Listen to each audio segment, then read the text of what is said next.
কি করে এগুলো হোক বয়ে বেশ ওকে খাইতেছ দুপুরবেলা রান্না করুম কি হ্যাঁ তরকারি রান্নো কি সুন্দর করে কইলো তরকারি রান্নো কাঁচা মরিচ নাই পেঁয়াজ নাই এরপর আলুও নাই রসুনও নাই তারপর জিরাও নাই কিছুই নাই না সবিন তেলও নাই খালি সরিষার তেল আছে সরিষার তেল ছেড়ে দে রাম দুগো বেলনা ফেলাই দিব বাইরে হাই রে শুনো কিছু নাই সবই আছে আসলে কি জানো তোমার মাথায় বুদ্ধি নেই তোমার কমন সেন্সের অভাব এই যে আমি বুঝেছি তাতে কি আমার কমন সেন্সের এখনো অভাব আছে শোনো আমি তোমারে কই আমি সব জিনিসই রাখছি কিন্তু একটু আড়ালে রাখছি কারণ আমি জানি বেশি বেশি থাকলে তুমি ওই সব নষ্ট করে লেবা ধ্বংস করে লেবা মানে তোমার কি লাগবে পেঁয়াজ আর কাঁচা মরিচ তো পেঁয়াজ কাঁচা মরিচ এরপরে যে ধনে পাতাও লাগবে ওটা তো ধনে পাতা দিতাছি কিন্তু জিরা মিরা আমাতে নাই আমি জিরার গন্ধ সহ্য হয় না আমি দিতাছি বল কই আমি সারা বাড়ি খুঁজলাম কিছু পাইলাম না আর বুড়াকে আমি দিতাছি কি করে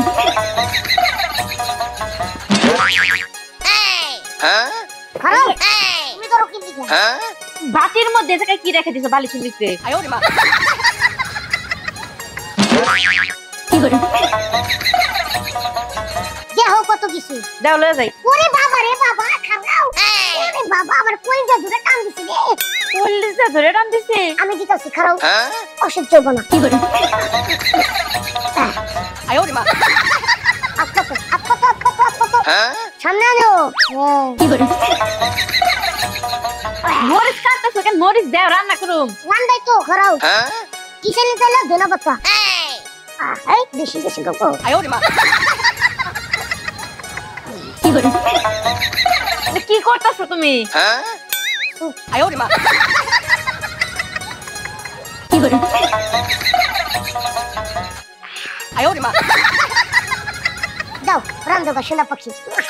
রান্না করুম হ্যাঁ একটা মরিচ কাইটা দিলা তাও অর্ধেক না একটু হ্যাঁ চাল লাগে তারপরে একটু ধনে পাতা হ্যাঁ একটা গাছও দেও নাই একটা পাতা দিছো পেঁয়াজ কি করলা দুইটা পেঁয়াজও দেও নাই দুইটা কি অর্ধেক পেঁয়াজ দিছো দুইটা তুমি কেমনে দিবে বুঝো না কে বেশি দিলে জানো ঝক লাগে নাকের ভিতর তখন তরকারি খাইতে পারি না নলা দিয়া এলিগে একটু দিছি যাও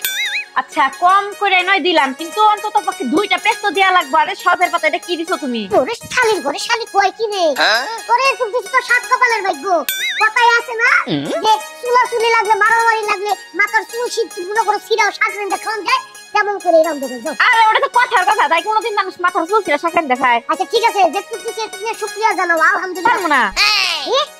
এইটুকু রান্না করা যাবে কিচ্ছা বুঝে আরে একটু দিয়ে তো আচ্ছা কমে শোনো ভাবছিলাম আচ্ছা কমে দিমু আরে একটু কমে বেলটা না ফেলাই দিমু কে ফেলাই তো দিমু বুইড়া এইটুকু রান্না করা যাবে নাকি ভাবছিলাম যে তোমার অনেক টাকা পয়সা আছে এইজন্য তোমার কাছে বুইড়ার মতো দিয়া বুঝছি তুমি এই বুইড়া খাটাস এত কিপটা তা তো আগে জানতাম না যাও এত এত ঘন পেছাল পারো না যেটু দিছি একটু গুলো রান্না করে যাও ও উচিত কথা কইলে এখন ঘন পেছাল তাই না শুনো আমি কিন্তু দেখতে শুনতে কম ই না বুঝো না কি অনেক সুন্দর তুমি কি করতে চাও অন্য বেড়া আমি চাইলে মনে করো জোয়ান একটা ছেলের কাছে বিয়ে বইতে পারতাম শুনো এখন আমি একটা কথা কই তোমার মতো কিপটা বুইড়ার সাথে আমার সংসার করা সম্ভব না একে তো তুমি বুইড়া দুইটা তোমার টাকা পয়সা আছে তারপরে তুমি আমারে দেও না বুঝো নাই আমি আজকে বাপের বাড়ি চলে যাবো আর আমি জোয়ান একটা ছেলে দেখে বিয়া করে সুখে শান্তিতে সংসার করব তোমার সাথে আমি থাকি না না না না যাও না কেন যাও না যাও না এই যে তোমার কলিজা ধরে বলে টান দিছিলাম তোমার কলিজা না বই থাকো আমি যাইতেছি আরে না এই যাও না আরে হলো রে রে রে রে রে রে এটা কি বললাম রে বুইড়া বলছে আমার টিয়া পয়সা আছে আমি কিপটামি করলাম দেখি আমার পোলাটা ওর বিয়া দিতে পারলাম না অবশেষে আমি আমার কিপটামি করে আমার বউটা হারাইলাম ভাই রে কপাল রে